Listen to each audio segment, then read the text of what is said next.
to present myself. James Olmos. So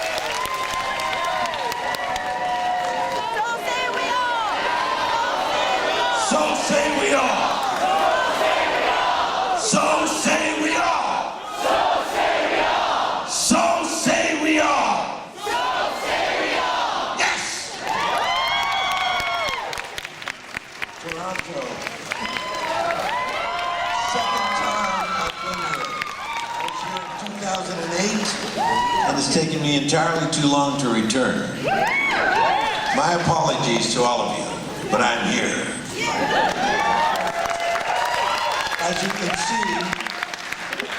As you can see, I've been up on the mountain. I built the lodge, I built the cabin. When can we come over?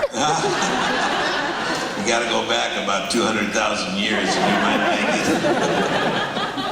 No, one of my staff said that, well, you know, maybe if you met one of the locals there, you'd shave. She goes, obviously you haven't met one of the locals yet. Gosh, I gotta tell you, it's an honor and a privilege to be here. I'm having a love fest here.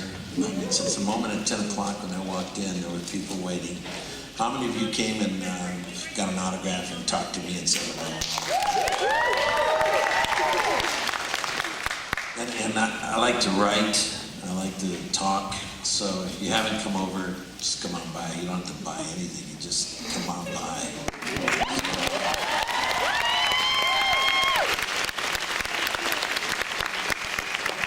Okay, right away. This is about you. So we have two people with microphones. Raise your hands, okay? I'm gonna give you a number. Ready? Go. Whoever wants to ask me questions, just raise your hand.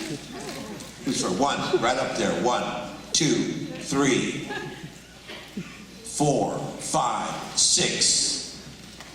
I'll take 4 more. 7, 8. Are you on one? No. 8, 7, 7. I need 2 more. 8, 9. 1 more. Where were you? 10. Here we go. Okay, I'll get to. God willing, we'll get to more than that, but. We're lucky we can get through 10. I'll show you what I mean. Tendency to talk too much. So, did you find number 1? He's up on this corner. Did you guys watch when I was pointing him out? Okay. 1 through about 5 or 6 are on this side, for sure. 1, raise your hand. I gave you a number. Raise it. Okay, you stand up, please. Number 1, please stand up. Get that microphone up too, please. ASAP. This is the issue. We spend so much time. I spent 10 minutes sitting here. I said, why? What are we doing, guys? I mean, this is going to go by so fast that people are going to say, oh, I wish we had a little bit more time. I know. Question number 1. Name and ask a question. My name's Wayip. I don't have an English name. Yeah, I always love the father-son dynamic that you and Jamie Bamber's character on BSG shared, but I was a little bit disappointed that there wasn't one more scene of that kind at the end of the show. Could you fix that for me in a small way? Certainly. Okay. He went up to the top of Mount Everest. He took off, and he went. See, the chief went to Ireland. He went into that area. People spread out all over. We didn't have a way to tie the ribbon around this. It was just too immense.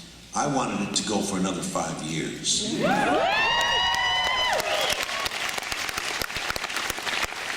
They were shaking to see if they could keep it going for the first 5, and they did a brilliant job. Ron Moore did an excellent job, and the writers were just magnificent. And I must say, to those of you that haven't spoken to me before, I will tell you, people have walked up and said, I love this show. I think it's the finest show I've ever seen, and I agree with them 1,000%. This is truly the best television show I've ever been a part of in my life.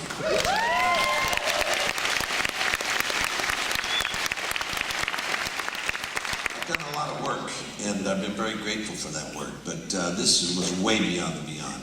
Me and my son had a very strong relationship at the end. Very difficult at the beginning. He blamed me, as rightfully he should have, for the death of his brother, and we all knew that. And I love the very first scene we ever had, when we see each other, and it's the first time. It was the first time I worked with Jamie, so it was really perfect. And he rose to the level of expectation, and I didn't give him a break. And it became the tension that drove the show for the first season between him and myself. And of course, the tension between me and Rosalind was overwhelming. Of course, I won. She thought she won. I said, no, honey, I won on this one. But yeah, no, it was, to end it was impossible to tie everything off in a ribbon. It was enough that we got the chance to really see the fact that between all of us, we just had to spread out. And that's how you guys all got here. You guys realize it? We are the reason that the population got here. If you ever get a chance, I say this a lot, if you ever get a chance, at the very, okay, how many of you, this is a real interesting thing, okay? Mm-hmm. Be honest, how many of you have not seen the end of the show? Raise your hand, be honest, okay. Can you believe sitting in here and not having seen the end of the show?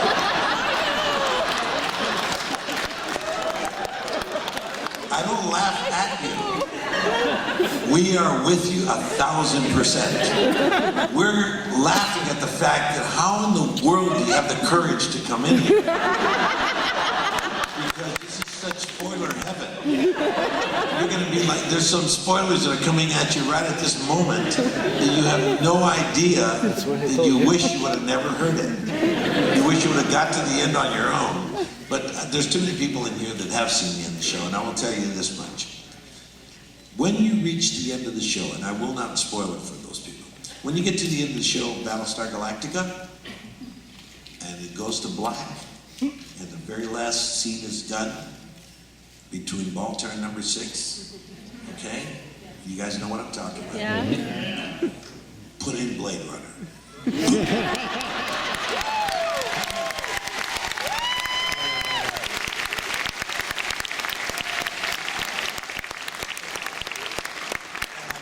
You'll be so glad you did. Okay, question number 2. Right here. Pass the microphone right there to that lady. Young lady right there. Coming across. Number 3, where are you? Okay, 3 is right behind you. So 2, give 2 to her, and 3, where's my other mic? Where's the other microphone? Get over on this side. There's about 5 more on this side, then we'll come back to this side. So 4 and 5. Okay, so 1, 2, and 3 are on this side, 4 and 5 on this side. So actually, you know what? I made a big mistake. And then you wonder why I love you. You can give it to 4 over there, or I'll give that one back to because 3's on behind her. Okay, go ahead. Number 2, go ahead. Hi, so... Name? Hi, I'm Margaret.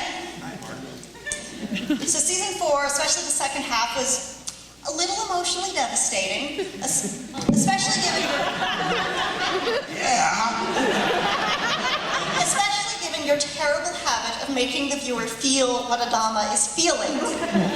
So I'm just... so hard. This movie was so hard. I gotta tell you, because I will say, go ahead, ask your question. Yeah, so I'm just dying to know, when all this horrible stuff was getting written, did Ron Moore ever just start laughing maniacally? Every day. As he went to the bank. The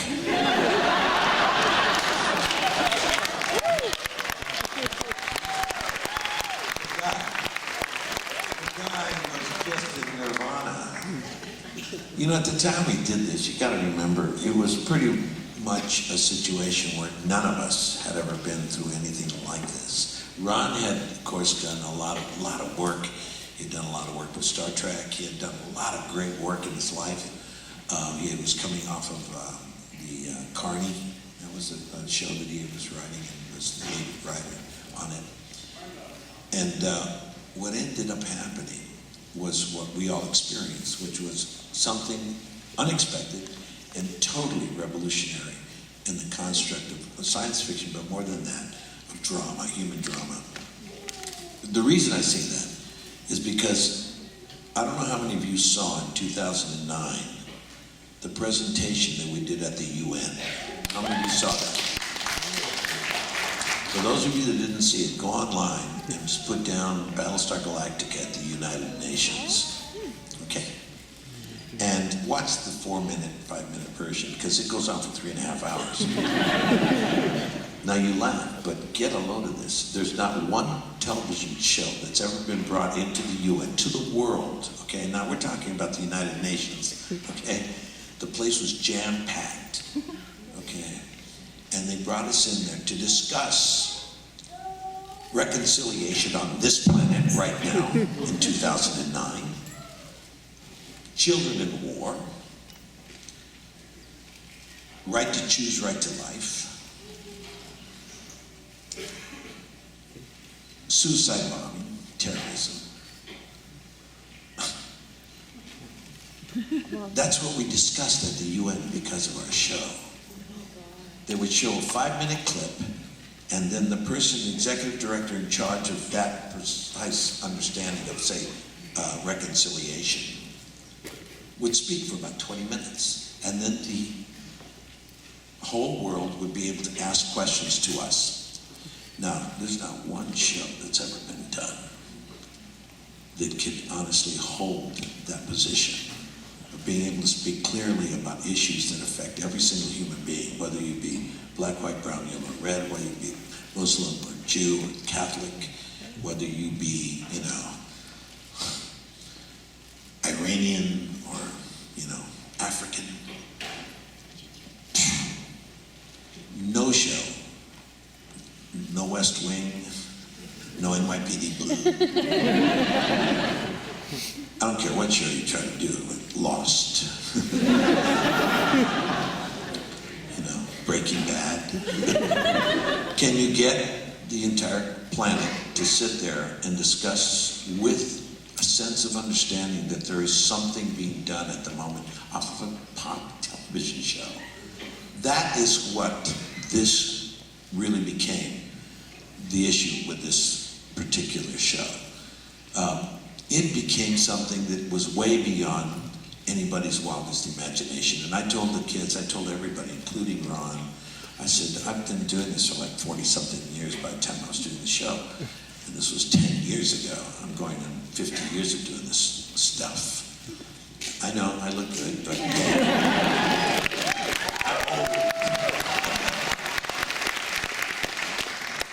So I told him, I said, listen, I've never had this opportunity in my life. I don't think I'll ever get another one. I felt bad for Bambers and Calluses and Sackoffs and, Atamo, all of the beautiful, great young artists that were thrust into this. Because I said, you're going to be searching this for the rest of your life. I'm lucky, and I told Mike Hogan, I said, Hogan, and Mary, I said, we're lucky, because we're cresting in our lives, in our careers. We've done a lot of work, and we've built ourselves up to this moment in time.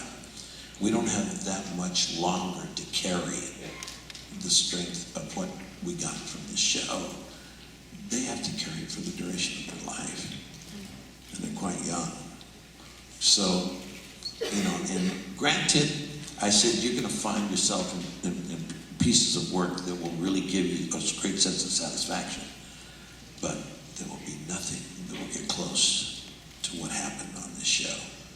We grew to be way beyond a family, and we all became a family. Everyone that tuned in, and there's more of us coming. I mean, a lot of people that haven't finished the show here, the reason is because they started it within the last maybe 2 weeks. How many of you started like a week ago to see the show? Anybody? 2 weeks ago. I mean, somebody came up and said, I started like a month ago, and I got through 3 weeks of it. And I got through 3 seasons in about like 2 weeks. I said, you have a long way to go, buddy. There was one woman that came in, and she did it, every episode, including the movies, she did it in 4 days. That's the world record. Fred and those people at Portlandia thought they were really funny, you know? They did it in 8 days. And like went crazy and freaked out. But I hope I answered your question. Bless your heart. Something much more amazing than my silly questions. Number 3, go ahead. Hi, I'm Keith. I was wondering, are you going to be in Blade Runner 2? Good question. We have to get Ridley here. Ask him. I'm not sure. I don't think so. You know, there's been not even an inkling of an understanding of what it's about or anything. I heard just recently, like today or yesterday, that Harrison was going to be a part of it. I said, wow, that would be unusual. Because then I'm still chasing him. Because I'm the only Blade Runner in the original Blade Runner. Whether anybody wants to believe it or not, including him, he couldn't stand the fact that he was a replicant.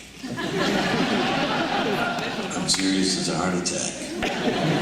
I'm not kidding you. When Ridley put that little unicorn right in front of the elevator, it was all over for him. He had no idea what he was doing, but he picked it up and looked at it. And he looked at her. And like in the final, which is the last rendition of this movie, it goes to dark when the elevator door closes. Like, that's it. And you see her on one side and he's left on the other side, and you realize, holy mackerel. You know, Gaff knows his dreams. That means, whoa. So anyway, I don't know whether or not I will be a part of that. I would love to be. Who wouldn't want to join in and go forward on that? I think it is a sequel. It's not a prequel or a remake. I think it is going to be a continuing story. And I don't know where they're going to take it, how they're going to take it, but it'll be interesting. And if Ridley and Harrison do work together, it'll be monumental. And I'll just go visit the set. Thank you for the question. Number 4. Thank you. Yes. So most recently I've been made aware of a lot of your social work, including Latino Literacy Now, the Latino Public Broadcasting, and even more recently, the American Graduate Day. So there's 2 parts to this. One, what draws you to these projects, for one? And 2, what do you see as the importance of public broadcasting today? That is probably, I've never had that question given to me in this form, and I appreciate it. I really do. We normally never talk in this depth. But Latino public broadcasting, or public broadcasting, is really our broadcasting. It's money that we put in respects of I think we have it here too, maybe. I'm not sure. Yeah. But our taxes go to the government. And we ask the government, okay, help us produce, using the network, television and radio, help us produce quality programming for us out of our tax dollar. That's what it's all about. So the Corporation of Public Broadcasting becomes and gets like $490 million a year, and they disperse it throughout the different channels and the different radio stations throughout the country. And then we at Latino Public Broadcasting make, I think we get a little over $1 million to make projects. Now, I don't know if you guys know, that's like, it's like me saying to you, come on man, you can make, you can repair the clutch in your car, here's a dime. What the hell are you talking about? But anyway, we do the best we can, and we've done an extraordinary job. They're trying to cancel public broadcasting. The government is trying to take CPB down, and it's going to be the largest noise-making thing that they could try to do. They think that they're being very smart and saying, we're being efficient. No, you're not. You're being deficient.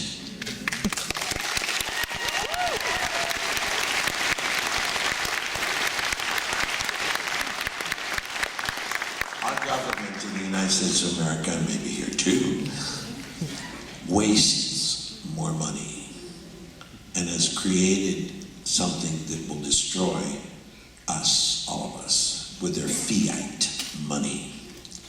And most of you don't understand what fiat is, but fiat money literally means money that's not backed by anything other than the government saying, that's our dollar. It has nothing behind it. There's no value to the piece of paper that we have in our pockets right now that we consider to be a $20 bill, or a $5 bill, or a 50-cent piece, other than our government. So when our government says, oh, excuse me, but I need $1 trillion more dollars, we're in debt, what do? They print $1 trillion more dollars, and they hand it out. Oh, can you imagine being able to print your own money? Guess what? You're living it.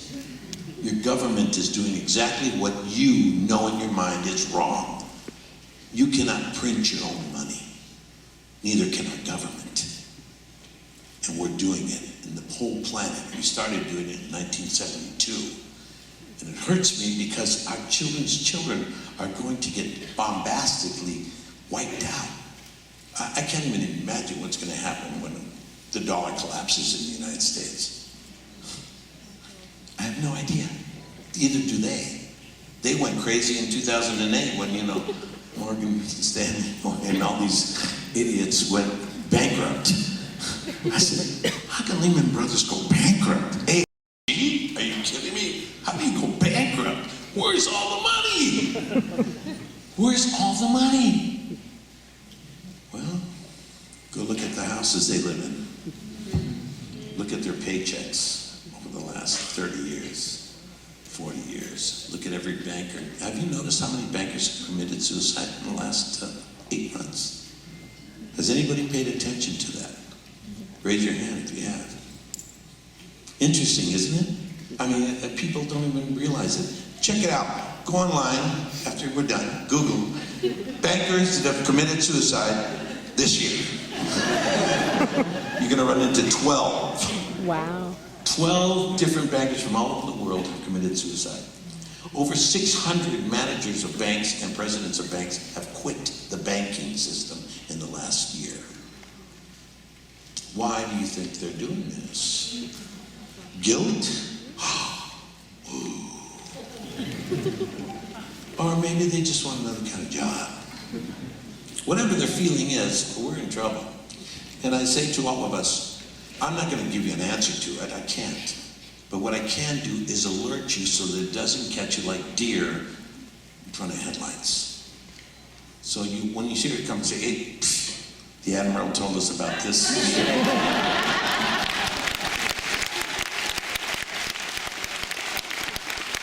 We've been expecting this one.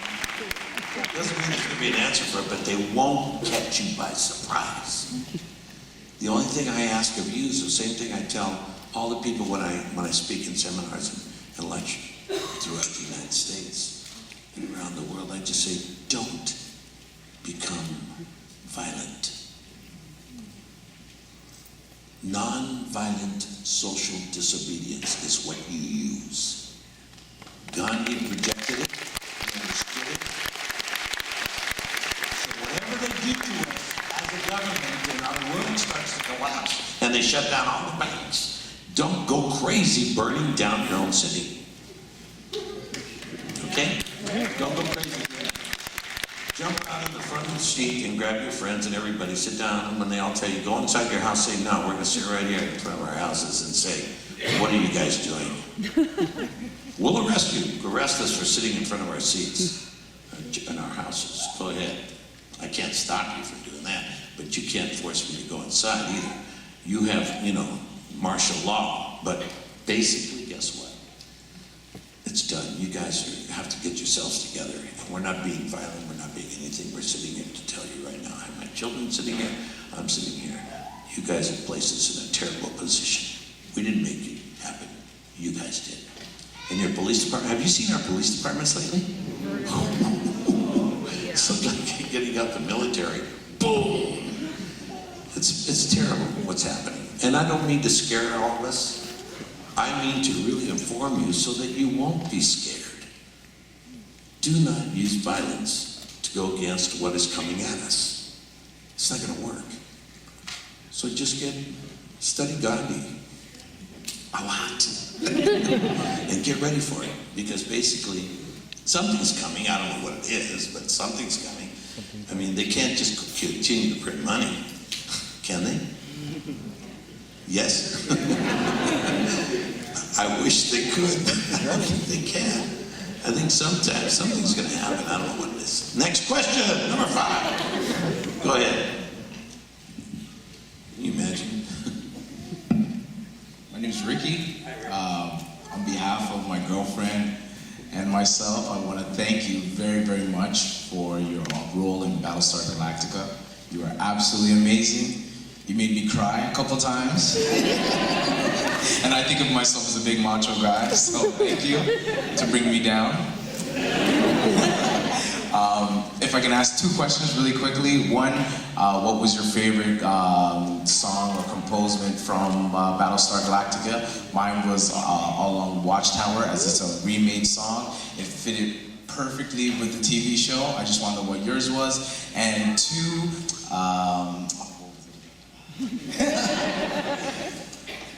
well, you portrayed many different roles in the show, as a father figure, as a leader. Oh, actually, I remember it now. Why they chose Battlestar Galactica, the way they chose it, like the ancient astronaut theory, whatnot. Do you feel it was perfect timing that it came out, as all the information right now is coming about with, stuff that's in ancient Egypt, even Atlantis, the stuff that's going on Bermuda Triangle? I'm not sure. What is your angle on that end? So those 2 questions, if you don't mind. And thank you so much. You're welcome. Thank you so much. My favorite song is the Rosalind Adama theme. I thought that Bear McCreary did an extraordinary job on the entire situation. I thank Diva Pramal for turning us on to that style. I found her work and then turned it on to our very first editor, Danny, and she in turn, when she was doing the pilot, used Diva Pramal to inspire us. It's Gaelic chants, mantras, ancient mantras. One of them was 5,000 years old, and brilliant pieces of work, and we used that. And then our composers, then from then on out, really infused that kind of feeling. Because if you remember, other than All Along the Watchtower, there was never any lyric that you understood with the things that were being sung, ever. And when words were being used, it was Gaelic, and it was ancient, script. And then now as far as the big question, which was like 5 in one space, which one of the ones do you want answered? What is the most? Probably more about the ancient history stuff. So now we're learning, they have the TV shows that are ancient. Oh yeah. I mean, I think that the timing of the show was really superb, and it came because of 9/11. We were 13 months after that happened. Our consciousness as a planet had changed, and we really felt a sense of understanding of our vulnerability, of our understanding as a unity, as humanity. When we watched the Twin Towers collapse, we were all completely blown away. And that mental state, then Ron Moore, when he was reimagining the show, was where he was at. And you could tell by the way he moved the show along that the present day situations and social pandemics that we were going through, he presented. So all I can tell you is that I think that, what a show. I mean, just the religious aspect alone blew me away. I said, you really have the Cylons with one God and us with a bunch of gods? Wow. Oh, I said, yeah. And then the big scene then for me was when Rosalind and I got into the whole situation of right to choose, right to life. You know, there was like 49,000 people that we knew were still alive in our little ragtag fleet. And here was a girl from, you know, Caprica who, 19, didn't want to bring her child into this world. So she was 19 years old. She was going to abort the baby. I said, I'm sorry, I know she has the right on your planet to do whatever she has the right to choose. Right to life situation is hers. Sorry, it's out of her control now. She will have this child. And everybody must start to make babies. A lot of them. So like the Mormons, get out there! Make kids. So no, I mean, those issues were so striking. I mean, the first time I remember when Sackhoff did the waterboarding, and man, everybody went, whoa. And the first time that we were the ones who were doing the suicide bombing. You know, we were the humans who were suicide bombing against the Cylons. And it made sense. Everybody said, wow, gosh, all right, yeah. I can understand why they're doing that. All of a sudden it made you realize, holy mackerel, what are they talking about? In today's world, all those people are crazy. Oh, really?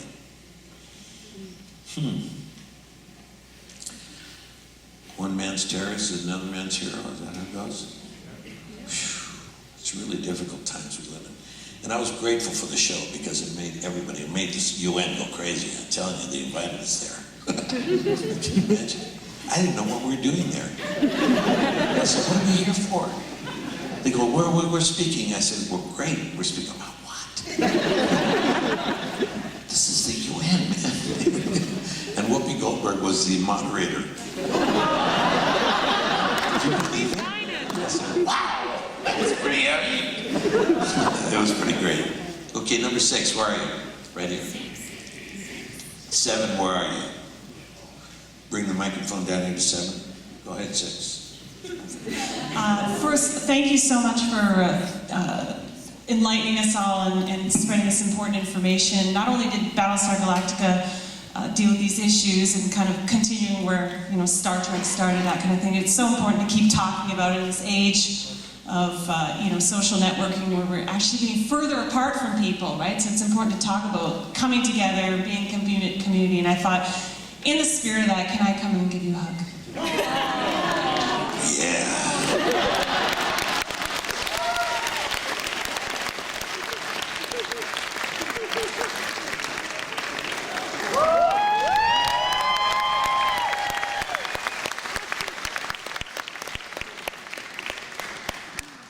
She did that to me in 2008 when I came. And you wonder why I rushed back. Okay, number 7, where are you? Go. Number 8, where are you? Can I speak from here? I don't have a microphone, but they don't have a microphone here for us. Oh, I'll give you the, we're moving very well. You'll be number 11, okay? 11. Thank you. Okay, where's number 9? 8? You're 7, correct? Number 8, where are you? Raise your hand. Okay, 8's right there, so get the microphone over there. Go ahead. I was just wondering, because you're such a dramatic actor, you have such gravitas in your voice and everything like that. Can you describe what it was like working on Portlandia and how that came about, and what it was like working in a comedy for once? I love Portlandia. It was a monumental moment. I mean, it was perfect. Fred and his beautiful associate there, man, they were phenomenal. And the whole idea was exactly what we're talking about. And the fact that Ron Moore was in there with us. Ron Moore was in the, did you know that was Ron? Okay. A lot of people didn't know because they've never really seen him, so they didn't know. Remember in Portland, how many of you saw Portland? Okay. In Portlandia, it's myself, it's Callis, and then there's an actor from Portland that's sitting there with long hair kind of guy, sitting there reading like this. He's reading. And that's Ron Moore, the real one. And so then, of course, Ron Moore, that Portlandia found, is sitting there, and he's African American, and with glasses. And of course, it was hysterical. I mean, we were improvising. Everything was improvised. There was no script. So everything you heard, like, you know, my favorite line of the whole thing is when I turn to him and I say, "I've never been in outer space."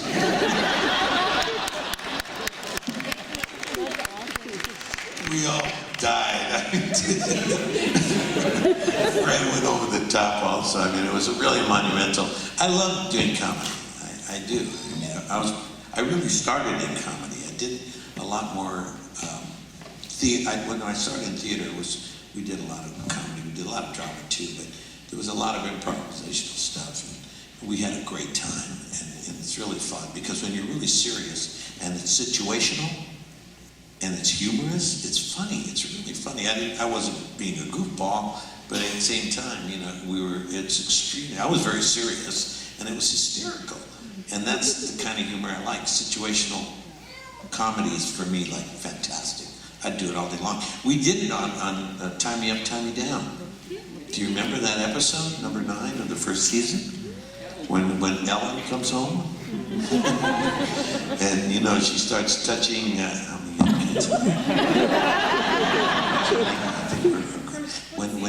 When Ellen's underneath the table and she puts her foot right there on Apollo's privates, and I told the cameraman, I said, put the camera right on Jamie. What? Yeah, get Jamie in the shot. What do you mean? I go, yeah, get Jamie in the shot. And then I told Ellen, without telling Jamie,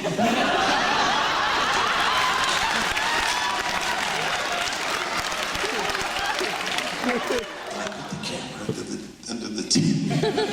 I said, and this was Kate's first scene. I just brought her onto the show. She had no idea who we were, and not really understanding of she had seen the episodes, but she was like scared because, oh my God, I'm with all these people and they're great, and oh my God, she was so excited.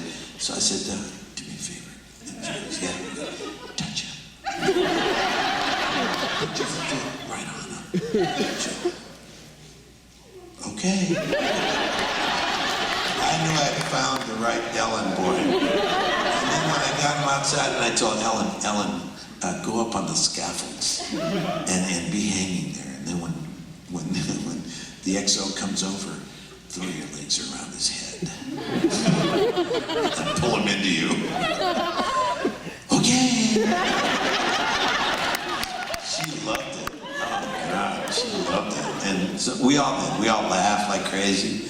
Oh boy. And that was situations. They were not being humorous. We had to be careful because they wanted to lighten up. At the 9th episode, they said we got the note from the tower saying it's too dark. We got to put some humor in this thing. I said, oh my God, humor. I said, okay, but if you guys want humor, then I'm going to direct it. Okay, because basically it's very. Imagine getting somebody come in and say, okay, this is humor, this is funny, and here's the episode, and they start to make people do funny things. I said, oh my God, this is dangerous. Because you couldn't break through the reality of the show. I mean, we're still in this tension that was just gripping. And who was this woman? And here she came back. It's the XO's wife. It was an amazing episode. If you remember back, it was just really, if you go back and see it, you'll see it's really quite striking.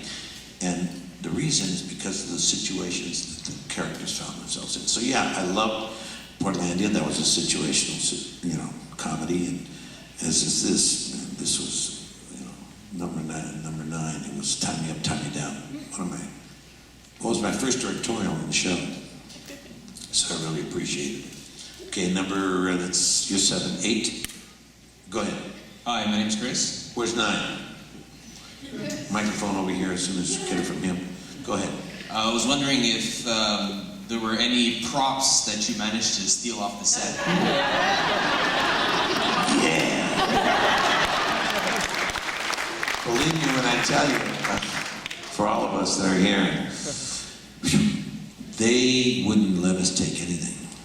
It was really quite interesting. They would not give us any kind of, things to remember. So we started stealing everything. We knew. I stole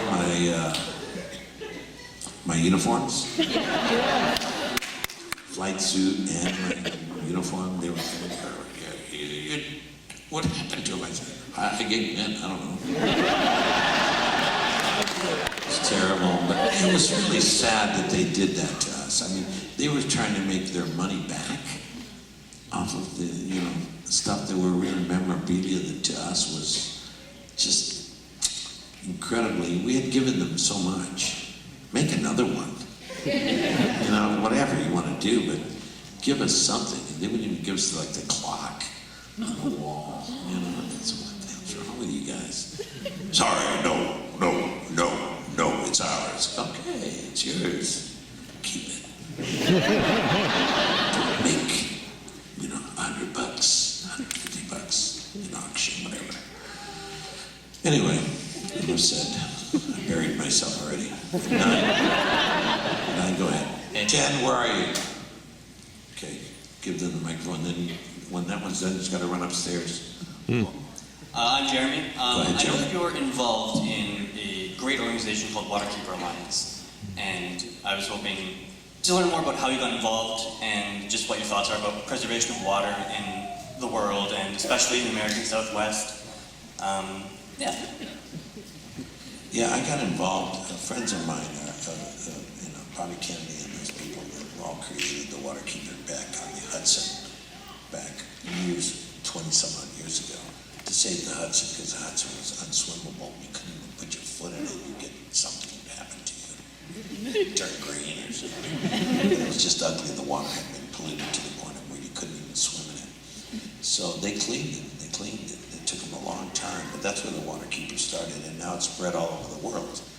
And they're like in 200 different countries where the Waterkeeper, where us, take care of our own waterways and water supplies and everything.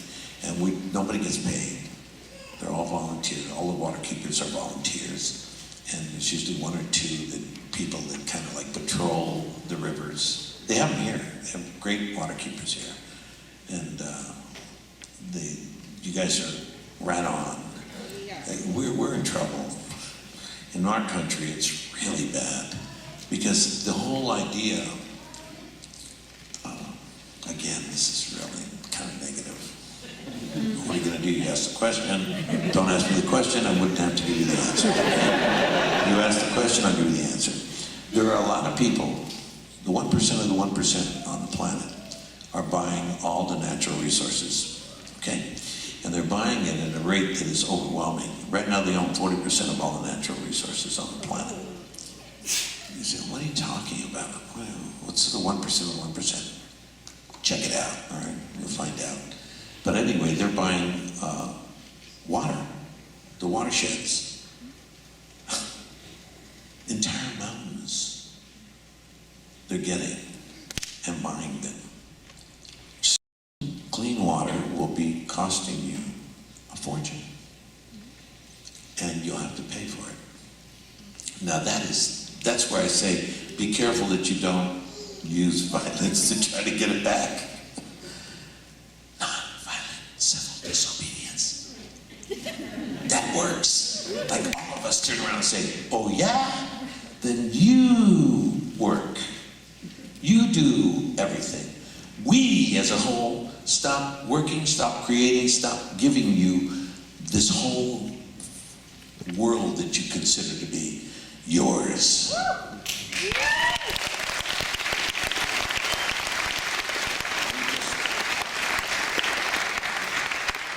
We're going to sit around and hug our children, out in the forests somewhere.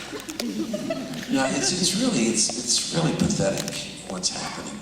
And if you really get into it, you can check out Karen Hudis. H-U-D-E-S, Karen Reedus, who happens to be, for 21 years, the senior legal counsel for the World Bank.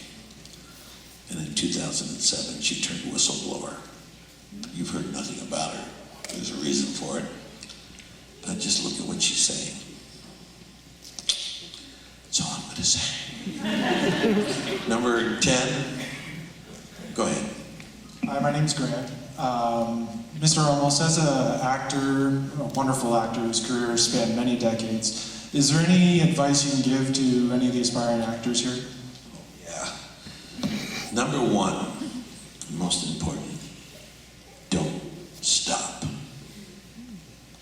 No matter what you're feeling, the insecurities, the whole feeling of how am I going to make a living, do what you have to do. I did what I had to do, to continue doing my art form. That doesn't mean you're going to be rich, you're going to be famous. But if you do it every day, 7 days a week, not 6, not 5, not 4, but you're disciplined to do yourself the things you love to do when you don't feel like doing it, you will become the best that you can be, artists. And guess what? Who knows how good that is? I didn't know that I was going to get to this level. I just kept on doing it. I didn't come out of my mother's womb saying, to be or not to be. When people say, you're so naturally talented, you're so naturally gifted, I say, stop for a second. Don't forget the thousands of hours that I've spent doing this. Tens of thousands of hours I did this. For nothing, free. So, God, if you're really an actor and you want to do this, do it. Continue to work and move towards it. Then all of a sudden, one day, when you least expect it, preparedness meets opportunity. Ooh. And we call that luck. You will become lucky.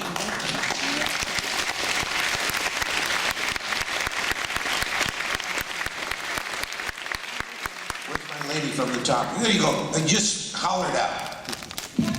Can you hear me without a microphone? I can hear you. Yes. Okay. I have to yell, sorry everybody.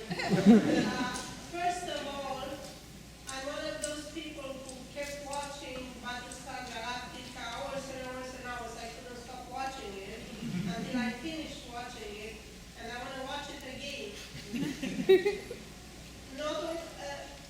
The importance of the show is extraordinary for the world, for what the tough guys need to look at. What I am most impressed with is the character that you created. The very needed character for this time. We are facing extraordinary problems that have to be confronted and resolved. But we have right here, right now, the basis for the best future ever. And that's where we are heading, and we have to contain them. Have to contain the problems and bring forth the value and the potential of everybody. And care for everybody, and care to not lose. Even the bad guys, they can be reformed. They can change their ways, willing or just because they have to adapt to the way the world goes. So what impressed me enormously in your character is the way you value everybody that you dealt with. The way you gave second, third, and fifth chance to everybody, even to those who lied, betrayed, let you down. And you still focus on their potential, and that's what we have to do with one another. You're looking at a limited number of people and what they are good for. We need this one because he's good at this, and we'll have to deal with the other things. So, and that's what we need to reach that beautiful future, to portray that so beautifully, with so much heart, sorrow for those that you lost. I believe that that is the godly way that you portrayed there, and cry if we lose somebody, where we cry if we are disappointed, but we still look like what can they do to redeem themselves and to be part of that beautiful future, because we do need everybody. You have 49,000, we have billions, and we do need everybody. I totally agree with your non-violence resistance. Bless your heart. I have to cut you off by saying thank you. I'm going to cut you off by saying thank you so much for being the final speaker and saying what you just said, because basically it is the truth. It's a truth that has to be permeated. Yeah, we're in a great space right now. We're more understanding of ourselves than ever before. And we can either use that and let that reign, or allow the few that are taking us to another direction, making it very difficult for us to survive, and letting them triumph. And they will. I mean, because 7 billion plus people is too many. They cannot control all of us. So their idea is to make sure that we don't have 7 billion people on the planet. They would rather have like 3.5 billion people. They can control that. But that's the game, and it's very difficult, and you're right. We do need all of us to really come together and work. So on behalf of all of us here, God bless you, and thank you so much for everything you said. And for all of you,